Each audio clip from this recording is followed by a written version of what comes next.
Oi pessoal, tudo bem? Meu nome é Peter Falcon, eu falo aqui de Pomerode, Santa Catarina, a cidade mais alemã do Brasil, e eu estou aqui para contar um pouquinho da minha história, de como eu me envolvi nesse mundo empresarial, mundo de administração, empreendedorismo, que para mim é um mundo mágico e libertador. Bom, eu sou de uma família de origem alemã. Aqui em Pomerode todo mundo fala alemão, praticamente todo mundo, e assim também aconteceu com a minha família. Eu fui alfabetizado em alemão antes de aprender o português. E isso eu tentei passar também para os meus filhos. Eu tenho dois filhos, e que também eu tentei ensinar o alemão para eles, mas eu não fui tão determinado, eu acho. Na verdade, com o Matias, que é o mais velho, sim, mas com a Catarina a gente já não conseguiu incutir tanto essa cultura, né? Na verdade, eu sou a quarta geração já, então, de nascidos no Brasil, então realmente é um pouco complicado a gente conseguir manter isso, mas eu consigo falar o alemão muito fluentemente, muito tranquilamente. Eu acho que isso é uma característica interessante daqui da nossa região. Uma curiosidade para vocês, Pomerode tem alguns locais em que é traduzido o português e o alemão. Por exemplo, bancos, eles traduzem as placas, as informações também para o alemão, porque tem muitos aposentados que frequentam o ambiente e que ainda não entendem o português, né? Eu fui criado pela minha bisavó, e pela minha tia-avó, que eram muito ligados, muito próximos dos meus pais, e eles, a minha bisavó, por exemplo, não sabia falar o português, ela falava somente o alemão. E isso foi um aprendizado muito importante para mim. Hoje eu acho que abre portas, eu consigo me comunicar com várias pessoas, tenho amigos na Alemanha, amigos alemães também. Eu acho que isso é uma vantagem, é um diferencial, porque é muito enriquecedor, sabe? A gente consegue trocar experiências, essa cultura, eu acho que é muito enriquecedor. Bom, eu venho de uma família que trabalha e opera uma empresa de transporte coletivo. Hoje eu sou o diretor da empresa, e a gente, por operar também o transporte coletivo, a gente viajava muito, né? Viaja muito ainda, hoje em dia muito menos do que eu gostaria. Mas a gente viajava muito. Quando eu era pequeno, meus pais faziam pacotes de viagem, era super interessante. Então, eu conheci vários lugares do Brasil e também alguns lugares do exterior, e ainda falando alemão, vindo dessa cultura, sempre a gente consegue iniciar um papo bem legal com um monte de gente que a gente vai encontrando por esse mundo afora, né? Bom, mas a nossa história começou lá em 1925, quando meu bisavô, já nascido no Brasil, ele é filho de imigrantes alemães, ele era marceneiro, ele estudou uma escola de marcenaria, que na época era bastante comum isso, e então ele tinha uma marcenaria que hoje fica na localidade entre Pomerode e Blumenau. Vocês entenderem, Pomerode fica a 30 quilômetros de Blumenau, a terra do Oktoberfest, todo mundo conhece.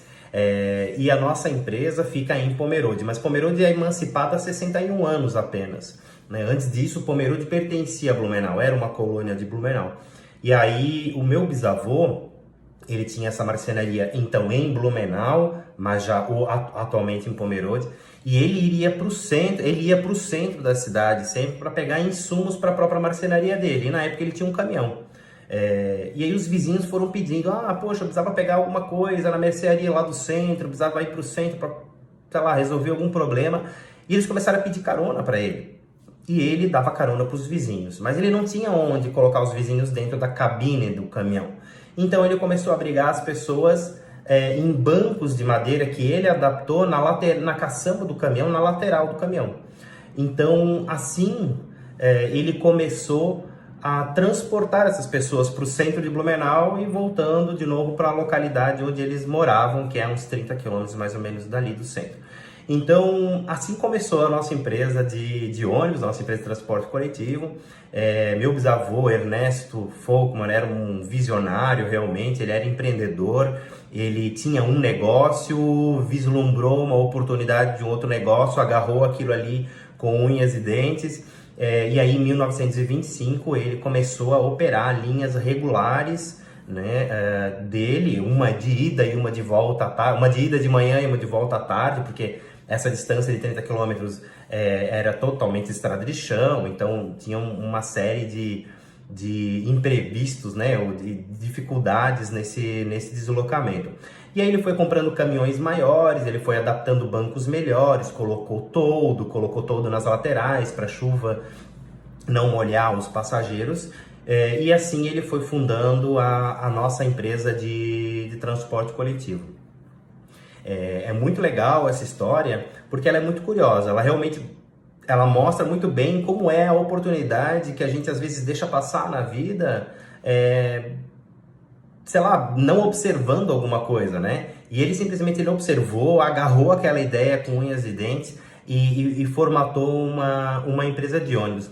E ele era tão ativo, tão obstinado em tentar fazer coisas diferentes, que em 1940 a gente já tem registro de viagens de turismo. E nós somos uma das empresas precursoras, né, no Brasil a fazer turismo. Claro que existem empresas muito maiores, a nossa empresa hoje é uma empresa de 60 veículos, não é uma empresa muito grande não, mas ainda assim para esse ramo, mas ainda assim é uma empresa extremamente tradicional e que faz parte aí do desenvolvimento do turismo rodoviário no Brasil. Inclusive em 2013 eu fui convidado para palestrar em Recife, em Porto de Galinhas, num hotel, numa convenção de turismo, em que a nossa empresa foi homenageada, né? Justamente por ser uma das empresas precursoras nessa área do turismo. O Ernesto, meu bisavô, foi um desbravador também dessa área, e era muito curioso. Só para vocês terem uma ideia, daqui para o Rio de Janeiro era a estrada de chão, né? Então as viagens iniciaram mais para Curitiba fora São Paulo, Rio de Janeiro. Essas eram as rotas mais comuns, né, que eles operavam. Então, enfim, aí depois a empresa foi crescendo, foi se adaptando com o fretamento de algumas empresas. Só para vocês terem uma noção, Pomerode também é a terra da porcelana Schmidt. É uma porcelana muito famosa, né, no Brasil inteiro, no mundo, inclusive. Então, nós crescemos muito alavancados na porcelana Schmidt e na companhia Karsten. A Karsten que faz cama, mesa e banho, acho que vocês também devem conhecer.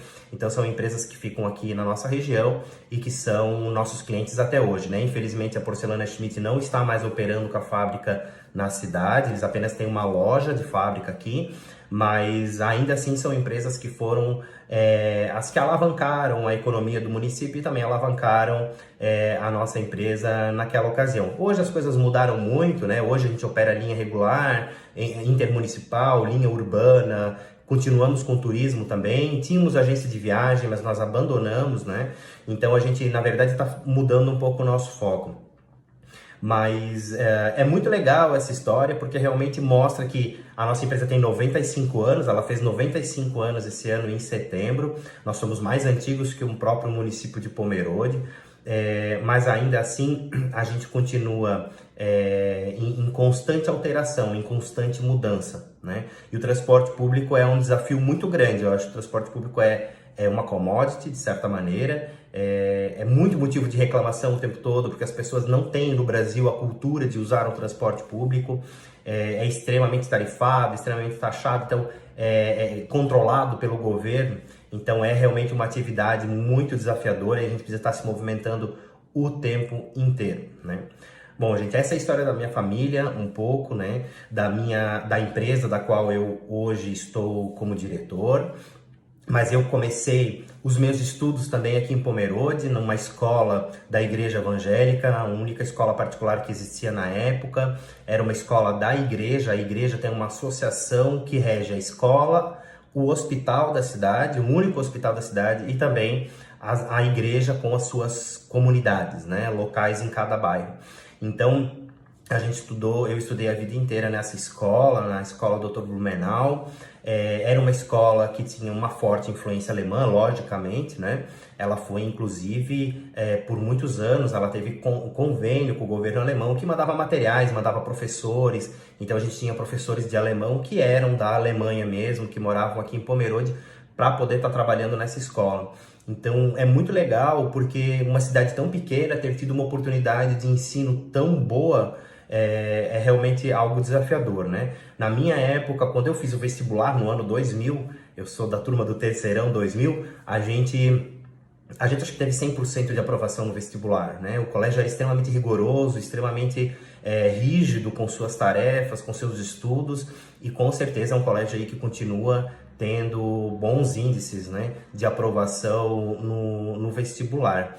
E Pomerode como um todo tem essa característica, né? Acho que o povo alemão é muito assim, é extremamente rígido, controlado também com as coisas, e é extremamente criterioso, né? Então a cidade tem canteiro com florzinha bonitinha, as casas têm o jardim bem aparado, tá tudo sempre bem em ordem, assim. E a minha criação foi exatamente nesses moldes, assim. Então eu tenho muito disso também, dessa questão de estar tentando fazer as coisas de uma maneira bem perfeccionista, de uma maneira bem cuidada sempre, passando muita confiança, tentando sempre passar uma informação interessante, sempre passar a verdade acima de tudo, né? Com certeza. Minha mãe, ela tem uma empresa também de mármores e granitos, que é do pai dela também. Hoje ela que administra, ela e minha tia. Então a minha família é uma família de empreendedores, todo mundo tem o seu negócio. A minha esposa é arquiteta, tem o escritório dela também, então nós temos todos têm separações, né? Todos têm sua atividade totalmente independente, né?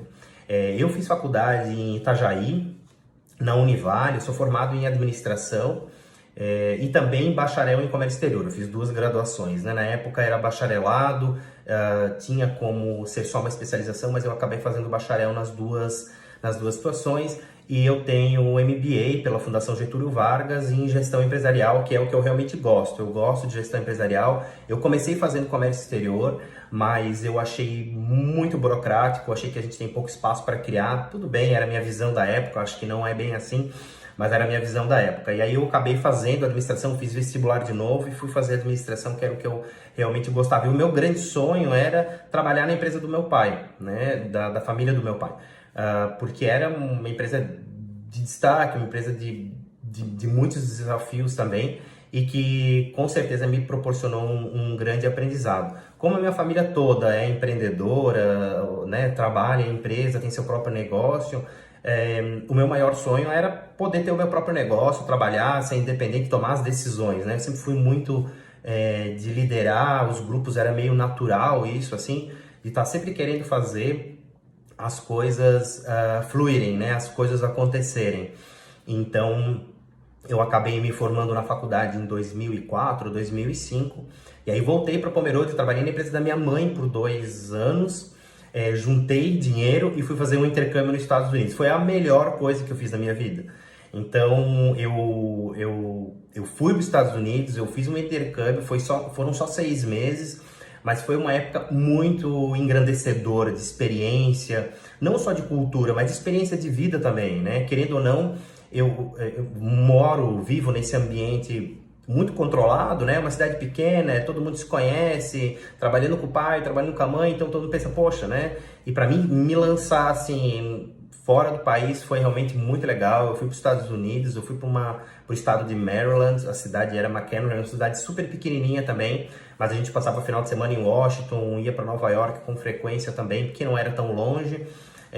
Então foi uma experiência muito curiosa. Tem uma experiência muito legal que eu quero compartilhar com vocês, que em Washington a gente tinha alugado um carro. E eu consegui, na época não sabia dos hidrantes, a gente não tem normalmente hidrantes aqui no Brasil. E aquele hidrante era pintado de verde, ele não era nem pintado de vermelho.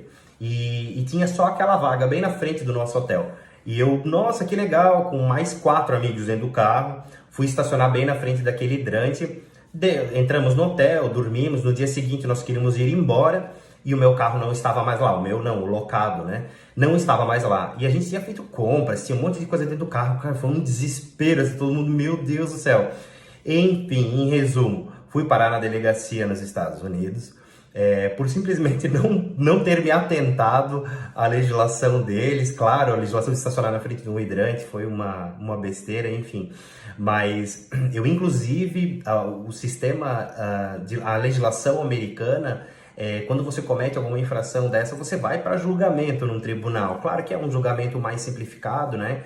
Mas, enfim, isso já aconteceu no final, quando eu já estava quase indo embora dos Estados Unidos, né? Eu tive que, depois de 3 semanas, me apresentar lá de novo, enfim. Mas toda essa história, o que eu quero dizer para vocês? Que essa história foi uma história de me lançar fora desse ambiente controlado e que foi super interessante, porque eu passei por um perrengue, a multa eu achei que tava um microtaxista mesmo, quando eu fui levar, eu fui pegar um táxi para ir para o estacionamento, que a prefeitura lá bota os carros que tem alguma infração.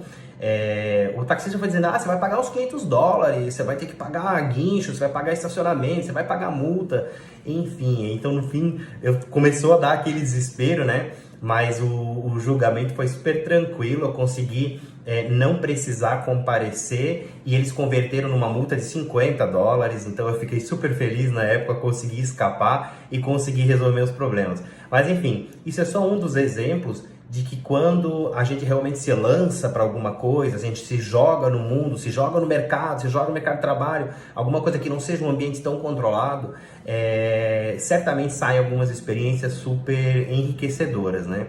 E assim foram várias, né? Na época, quando eu tive 15 anos, quando eu estava com 15 anos também, meus pais mandaram a gente para os Estados Unidos, eu e minha irmã, com um grupo também, para aquelas viagens de Disney, assim, bem tranquilas, de adolescente. Mas a gente também passou por alguns perrengues, né? A gente acabou pagando taxista 2 vezes, aí faltou dinheiro, foi uma série de experiências muito, muito desafiadoras. Eu acho legal compartilhar essas experiências de viagens, porque além de elas serem divertidas hoje, depois de muitos anos já, e de não ter dado nenhuma consequência muito maior, mas elas mostram justamente que quando a gente sai da nossa zona de conforto, a gente consegue experiências incríveis, né? Experiências que ficam na nossa memória para o resto da vida, e eu vou contar isso para os meus filhos, eu vou contar isso para os meus netos, e eu vou contar isso para muitas pessoas mais que estiverem dispostas a ouvir essas histórias, né? São super interessantes, com toda certeza.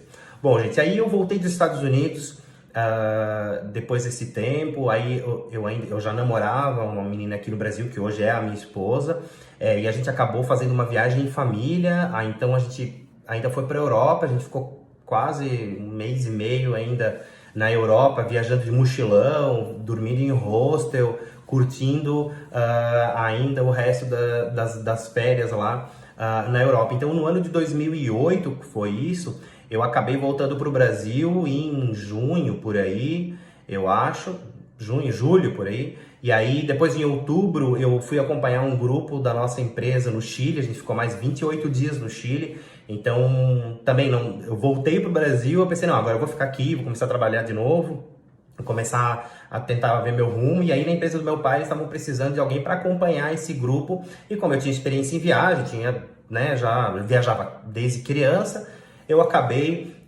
disse, não, eu vou assumir esse grupo aí, não tem problema nenhum. Eu já tinha uns 24 anos por aí.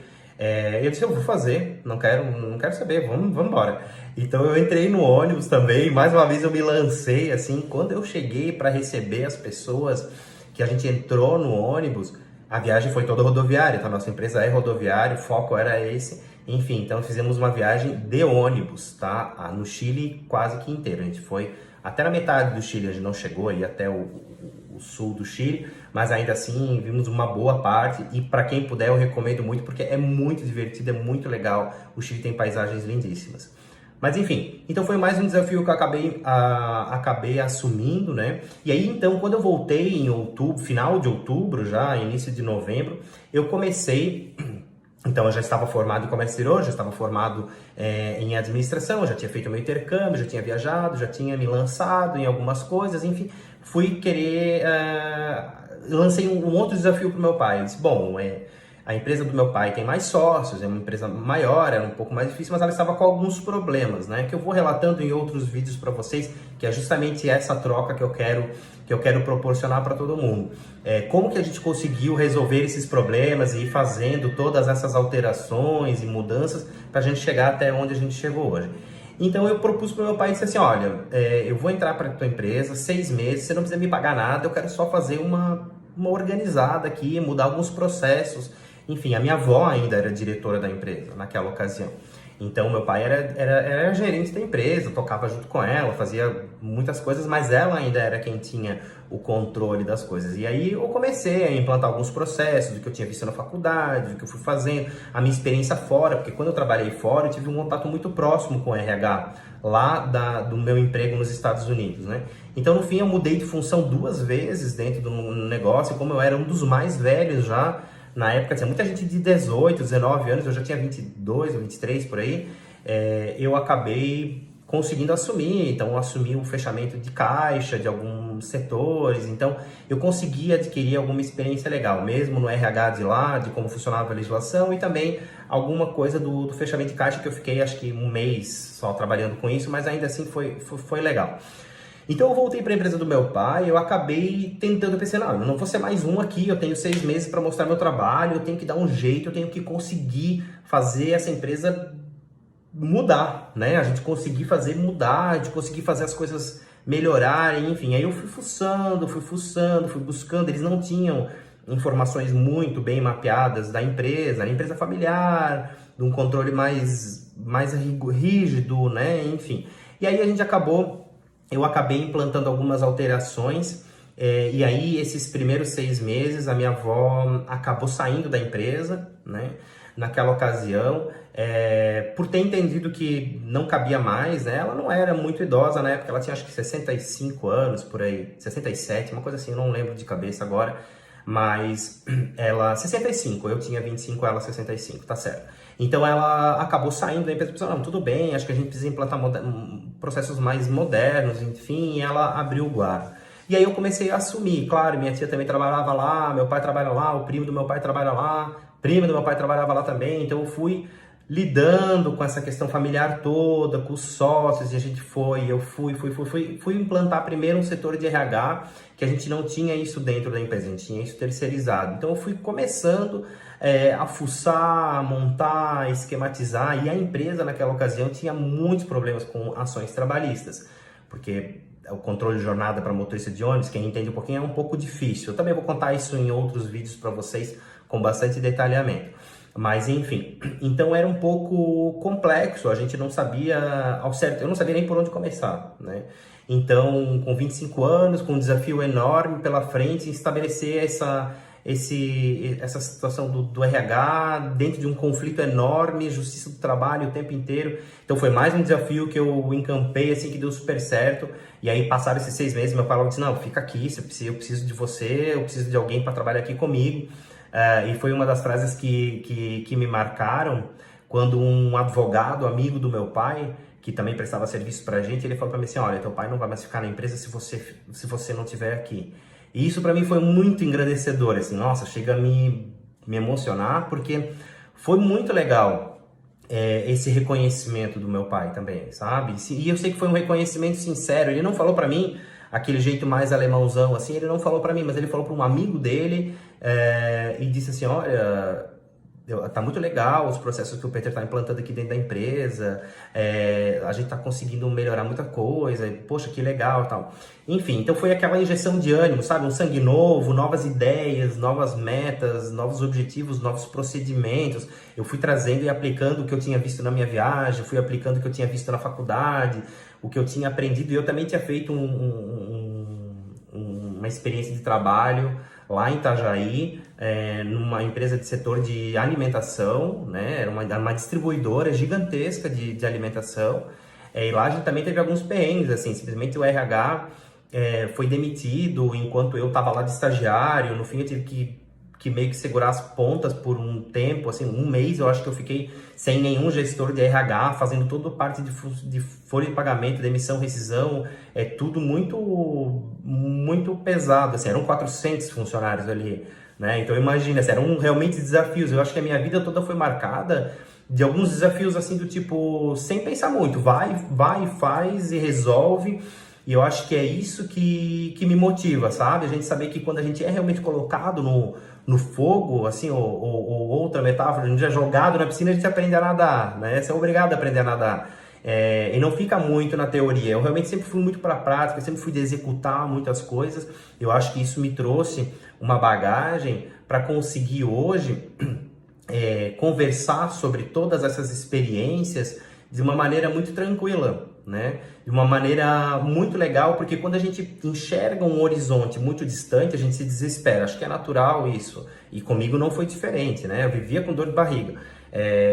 Principalmente quando eu assumi o RH ali da empresa do meu pai, com as ações trabalhistas, eu já comecei a ir em tribunal com 25 anos, não sabia nem o que fazer. Sei que tudo bem, cada um tem o seu tempo, tem muita gente aí com 25 anos que tira isso de letra. Para mim, na época, foi um tanto quanto difícil, porque eu vivia muito nesse ambiente controlado. Isso é a pior coisa, né, que a gente pode fazer. Isso é uma coisa que eu não quero fazer com meus filhos, eu não quero que eles vivam num ambiente muito controlado, eu quero que eles vivam realmente a vida deles. Meus pais sempre foram, assim, muito flexíveis, mas por a gente morar numa cidade pequena, isso naturalmente acontecia, né? Eu brinco com a minha esposa que quando eles fizerem 15 anos, eu quero que eles vão estudar fora já, eu não quero nem saber, eu vou fazer o segundo grau fora daqui, numa cidade maior, num outro país, em qualquer lugar onde a gente tiver condições de mandar eles, porque eu acho que é extremamente importante essa coisa de se lançar, se joga, sabe? Se joga e vai, faz e se vira, porque você vai dar jeito, não tem outra opção, certo? Então, eu comecei a fomentar essas questões de RH do meu pai, eu peguei um monte de problema na época, a gente começou a corrigir todos os processos, começou a organizar a empresa, organizar a documentação, era uma contabilidade que prestava serviço pra gente muito arcaica, aí comecei a ter problemas de relacionamento com aquela contabilidade que se arrastaram por muito tempo, porque aí a família toda assim, não, vamos trocar de contabilidade, eles estão com a gente há 50 anos, sabe aquela coisa de que, mas sempre deu certo, a gente nunca teve nenhum problema mais sério, isso aí releva, que não olharam isso, mas releva, enfim, aquela situação. E eu não estava muito confortável com isso, então eu fui mudando os profissionais que também prestavam serviço pra gente, eu fui sempre buscando informação, o tempo todo buscando informação, fiz alguns cursos complementares também, fiz curso de controladoria, complementares, né? Não é nada de gestão, enfim, mas o meu MBA é em gestão empresarial, mas depois eu fiz curso de controladoria, curso financeiro, curso de RH, alguns vários, então eu acabei buscando principalmente organizar toda a nossa empresa, organizar os processos para que ela conseguisse voltar num rumo, porque quando eu entrei na empresa, ela estava com a lucratividade caindo o tempo inteiro, número de passageiros caindo, com um monte de demanda trabalhista, e foi realmente um desafio muito grande a gente conseguir voltar a isso, né? E a gente levou muito tempo, porque a gente passou por alguns perrengues ao longo desse período. Mas enfim, consegui organizar isso, e aí isso foi o período mais ou menos de 2008, final de 2008, 2009, 2010 a gente trabalhou praticamente só nisso.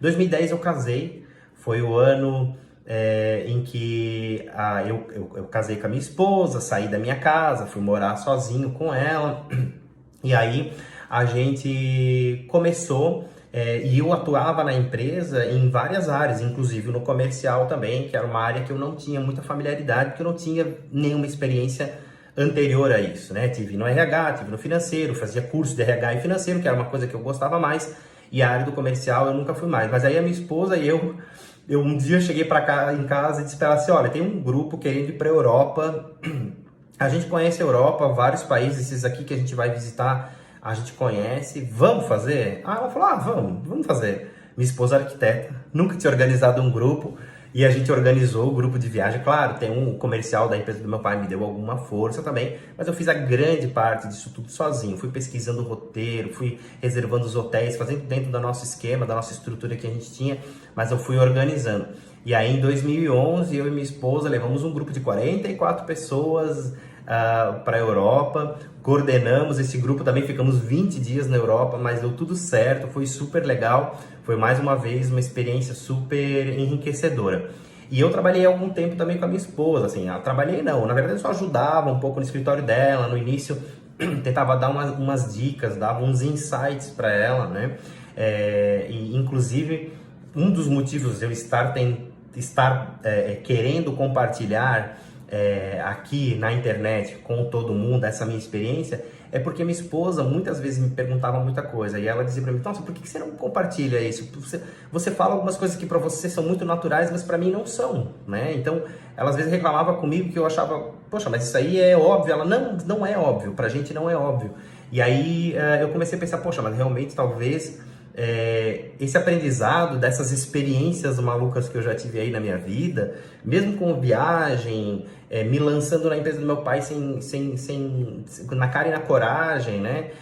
trabalhei um pouco com a minha esposa, fiz algumas obras com ela. Eu também cheguei a fazer vestibular para arquitetura, nada a ver, né, com a minha área, mas eu gosto muito, acho muito interessante. E eu cheguei a trabalhar com a minha esposa em alguns projetos também, assim, ajudava, dava meus pitacos, até hoje, assim, ela chega em casa, às vezes ela, eu quero te mostrar aqui um projeto, me mostra os 3Ds, alguma coisa, e eu vou dando os meus pitacos, é uma coisa que eu gosto bastante, né? Eu acho que a gente, quando é profissional, é empreendedor, eu acho que a gente precisa ter criatividade para todas as áreas, né? E realmente a gente precisa ter um pouquinho de cada, né? Porque a gente precisa saber liderar as pessoas, a gente precisa entender todos os processos, então eu preciso saber liderar do RH, eu preciso liderar do finanças, eu preciso liderar do comercial, eu preciso desenvolver minha criatividade, acho que a arquitetura me ajuda nisso. Eu vou com a minha esposa em feiras, as que eu consigo ir, né? Algumas ela vai sozinha, algumas amostras que tem de casas decoradas que eu acho super legal visitar também. Tenho amigos arquitetos, então eu vivo muito esse universo, o que eu acho que me dá, aguça a minha criatividade e com certeza eu consigo trazer isso também para dentro do meu negócio, né? Embora não seja a minha área, mas é algo que também engrandece o meu trabalho, porque eu acho que essa criatividade o tempo todo em movimento, pensando, a cabeça fervilha, e eu acho que é super bacana também. Bom, então eu casei com a minha esposa lá em 2010, 2011 a gente fez esse desafio também. 2012 a gente viajou de novo, aí eu pensei em empreender nessa área. 2014, comprei uma agência de viagens. Aí convenci minha família, a gente tem uma holding constituída e a gente pegou o dinheiro dessa holding para conseguir comprar uma agência de viagens.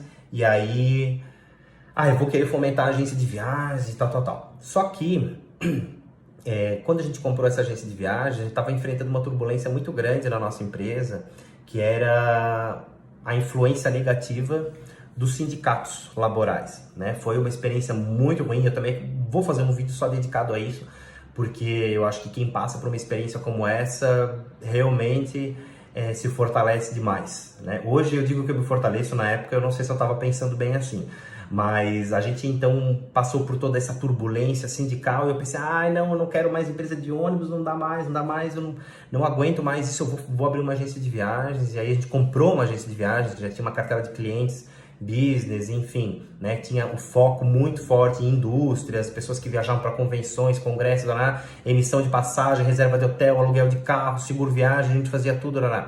E aí a minha irmã, naquela ocasião, foi desligada do emprego dela. Minha irmã é engenheira civil, também não tem nada a ver com a área, mas ela disse pra ela, não quer tocar aqui porque eu tô com tanto problema. Aí eu comecei a tocar a agência e eu comecei a ver que as duas coisas estavam muito difíceis, eu não estava conseguindo conciliar, né?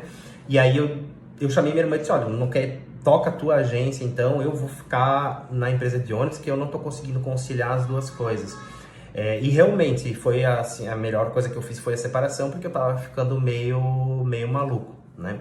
E aí a minha irmã começou a tocar a agência e eu continuei ali, mas a gente tentava desenvolver alguns pacotes, algumas coisas assim. Em 2015 veio uma crise severa, né? Quem sabe a crise da indústria, e muitas indústrias que são nossos clientes, principais clientes, malharias grandes, enfim. Aqui é um polo têxtil, para quem não sabe, Pomerode é polo têxtil e metal mecânico, né? Hoje também com um foco muito forte no turismo, mas a cidade na época era basicamente de indústria. O nosso negócio de transporte vive dessa indústria, vive o transporte do trabalhador e, enfim, as empresas compram vale transporte, fazem fretamento, enfim. Então a gente tem essa estruturação. E naquela época veio aquela crise e fez com que muitas pessoas perdessem o emprego. As pessoas que não estão com emprego não vão trabalhar, né? Logicamente, e consequentemente não utilizam o ônibus, e a nossa empresa também começou a entrar no declínio. Então a gente veio de uma crise sindical muito ruim, lá por 2013, 2014. 2014 foi o auge, quando a gente comprou a agência também, aí a agência começou legal. 2015 nós perdemos a carteira de clientes do business, né, da agência, então a agência também começou a entrar em declínio. E aí a gente foi trabalhando em 2017. Aí em 2015, num pico de estresse dentro da empresa, pelo volume de funcionários envolvidos em questão sindical e questões muito ruins, atentando contra a nossa integridade física, inclusive, foi realmente uma experiência muito ruim, tá? Eu vou dedicar um vídeo só para explicar sobre isso para vocês, porque foi muito ruim. E num ápice de estresse, eu lembro muito bem isso, acho que foi dia 14 de julho de 2015, num ápice de estresse, eu simplesmente, eu lembro muito bem de estar na minha sala e eu liguei para minha mãe, porque eu precisava trocar uma ideia com alguém fora daquele universo, né? Porque com meu pai eu estava falando ali, ele trabalhava na sala do lado. Eu liguei pra minha mãe e eu lembro que eu chorei muito naquele dia. Eu disse, cara, eu não aguento mais. E eu sempre me mantive muito tranquilo, assim, quanto a isso. Mas aquele dia eu tava no ápice de estresse. Eu disse, eu preciso mudar de vida, eu não aguento mais. E aí eu bati na mesa e disse, chega, a gente vai organizar esse negócio de novo. Porque parece que os nossos negócios, eles têm ciclos, né? Quem tem seu próprio negócio sabe que tem ciclos e de vez em quando a gente precisa parar, olhar de fora e tentar remodelar tudo de novo, porque na verdade as coisas precisam estar em constante alteração. E eu vi naquele momento que se eu não tomasse uma atitude muito severa e não mudasse de novo, como eu fiz lá em 2008, a nossa empresa não iria sobreviver, né?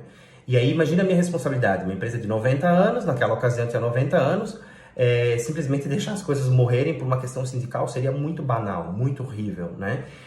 E a gente trabalha muito apertado, o orçamento sempre foi muito difícil, né? Transporte público, a lucratividade é muito baixa, então assim, eu pensava, nossa, se eles fizerem uma greve, e aí a cidade de Blumenau com greve o tempo inteiro no transporte coletivo, tanto que quebrou totalmente o consórcio que operava o transporte coletivo em Blumenau, por outros motivos também, mas principalmente motivado pelas inúmeras greves que eles faziam. Esse mesmo sindicato invadiu nossa empresa, foi um horror.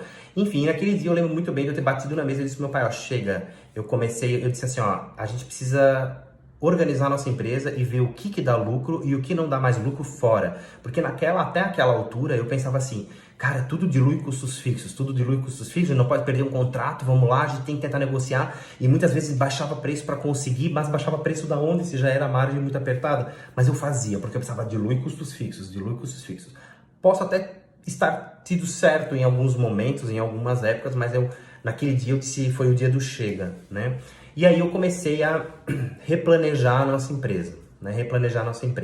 Em um mês depois, agosto, setembro, por aí, a gente demitiu 35% quase, né? 33, alguma coisa por cento da nossa folha de pagamento, ou seja, nós demitimos muitos funcionários naquele ano, e eu decidi reorganizar a empresa. Então a gente fez todo um trabalho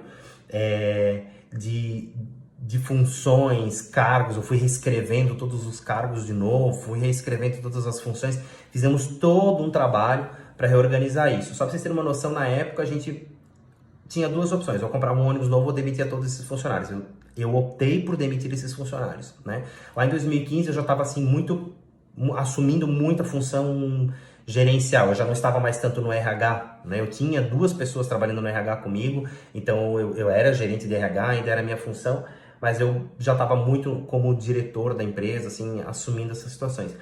E aí demos uma guinada, e aí eu disse, não, cara, em 2016 eu quero começar a empresa de uma maneira muito diferente, hoje eu sei que foi a melhor coisa que eu fiz, né? Na época eu pensei assim, nossa, eu tô demitindo um monte de gente, tô demitindo pai de família, tem gente que chorava na minha mesa, não é possível, o que está acontecendo? Enfim, mas foi a melhor coisa que eu fiz, porque eu consegui fazer com que a empresa se perpetuasse, com que a gente conseguisse se reorganizar. E aí em 2016, aconteceu um outro fato curioso, o meu pai sempre participou de serviço voluntário, assim como eu, minha mãe, todo mundo. E meu pai era presidente presidente do conselho de administração do hospital da cidade, o hospital evangélico, que tinha associação sobre eles, né?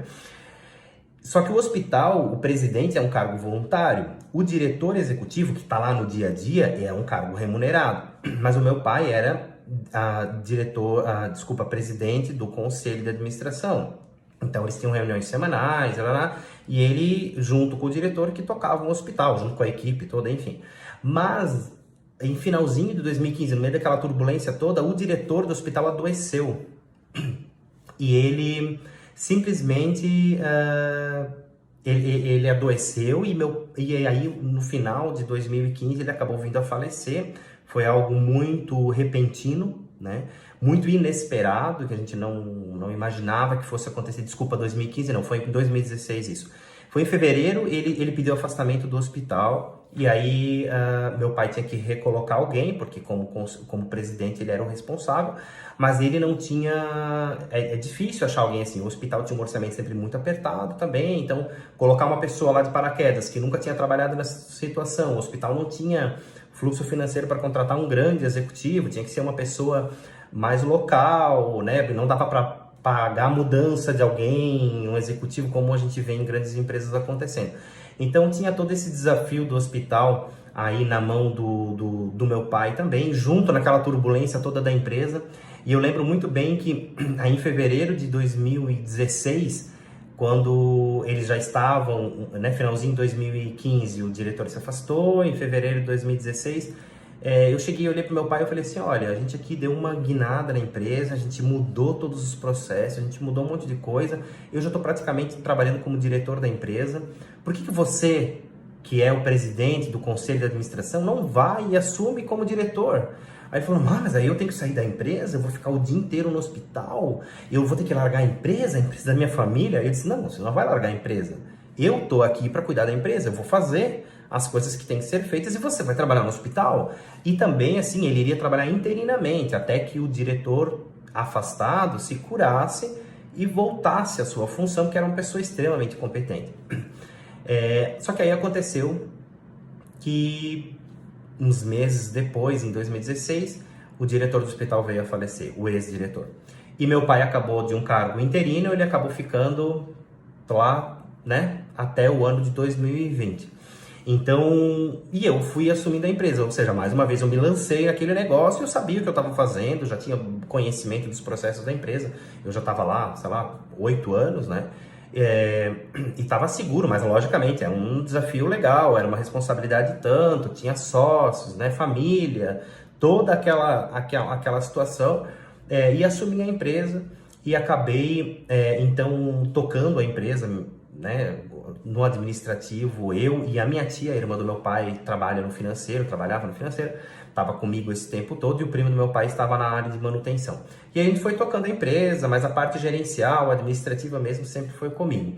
Então a gente foi tocando a empresa, foi avaliando alguns contratos, foi fomentando, e a gente conseguiu reorganizar de novo a empresa, e a gente finalmente, em 2019, nós tínhamos crescido então lá uma margem de uns 10%, no número de passageiros, coisa que nenhuma empresa de transporte coletivo estava vivenciando nos últimos tempos, né? 2020 a gente tinha preparado, compramos 2 ônibus novos no final de 2019 para 2020, assim, dar um pontapé, e aí 2020 veio a pandemia.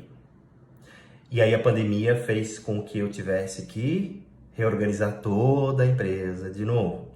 Então hoje nós estamos no final de 2020, agora é dezembro, hoje é dia 28 de dezembro de 2020, quando eu estou gravando esse vídeo, e a gente teve que, ao longo deste ano que passou, novamente reorganizar todo o fluxo de trabalho, refazer tudo.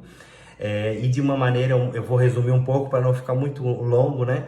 Mas de uma maneira bem resumida, hoje na empresa eu fiquei sozinho na empresa, minha tia ainda me assessora muito remotamente, o primo do meu pai também se afastou da empresa, porque na verdade a gente teve que reorganizar funções, a gente perdeu 70% do nosso faturamento, a gente teve que mudar tudo, na verdade, eu tive que readequar uma nova empresa, a gente está numa nova empresa agora, né? A gente teve que refazer toda a empresa para conseguir se ajustar nessa nova realidade que a gente está agora. Nós ficamos meses fechados, acho que uns 3 meses no total nós ficamos fechados. O governador aqui de Santa Catarina proibiu as empresas de transporte coletivo de rodarem, o que é um outro absurdo. Também quero fazer um vídeo só falando disso ainda.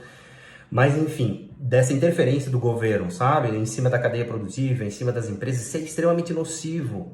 Porque muitas vezes essas pessoas não têm noção de que a gente precisa vender para cobrar, para conseguir pagar as contas, e é um ciclo, né? Não conseguem entender.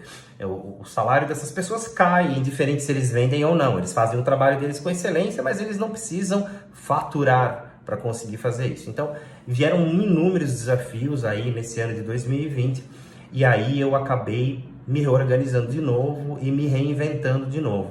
E agora, em dezembro desse ano, eu resolvi, então, contar toda essa história e compartilhar com vocês toda essa história, porque eu entendo que a gente tem uma história, uma trajetória de muito desafio, uma trajetória de muitas dificuldades, mas ao mesmo tempo eu olho para trás, e principalmente esse ano que eu achei muitas vezes que a gente não ia conseguir dar conta de todos os desafios que a gente tinha, a gente está aqui, a gente está vivo, a gente está operando, a gente está aos poucos voltando, né, nossa estratégia, a gente está cumprindo algumas determinações que a gente tinha imposto, colocado. Janeiro vão vir novos desafios, porque a gente não vai mais ter o benefício emergencial, que querendo ou não, evitou com que eu tivesse que demitir mais gente ainda, mas eu reduzi pela metade meu quadro de funcionários, mas eu tive 70% de redução de faturamento, então eu deveria ter reduzido os funcionários na mesma ordem, né? Mas eu não fiz por causa do auxílio emergencial.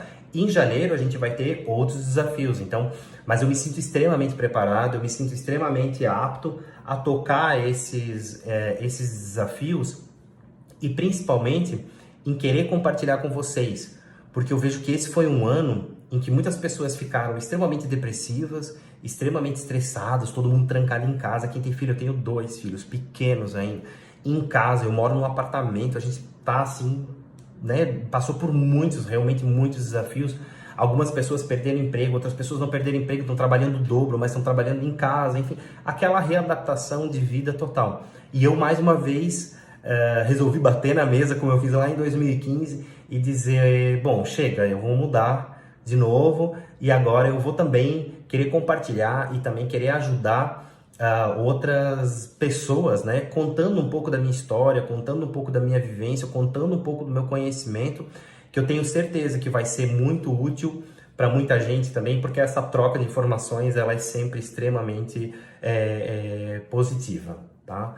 Bom, gente, eu tenho muita história para contar, eu poderia ficar aqui horas conversando com todos vocês, mas eu vou começar a lançar alguns vídeos aí ao longo desses próximos meses. Eu vou estar lançando com frequência, então se quiserem me acompanhar, me sigam aqui no Instagram, no Facebook, também no YouTube. Eu vou estar botando no canal de nos 3 canais, os vídeos, compartilhando esse conhecimento, compartilhando essas informações. Eu tenho certeza que vem muita coisa legal por aí, beleza? Valeu, gente, um abração, tchau, tchau!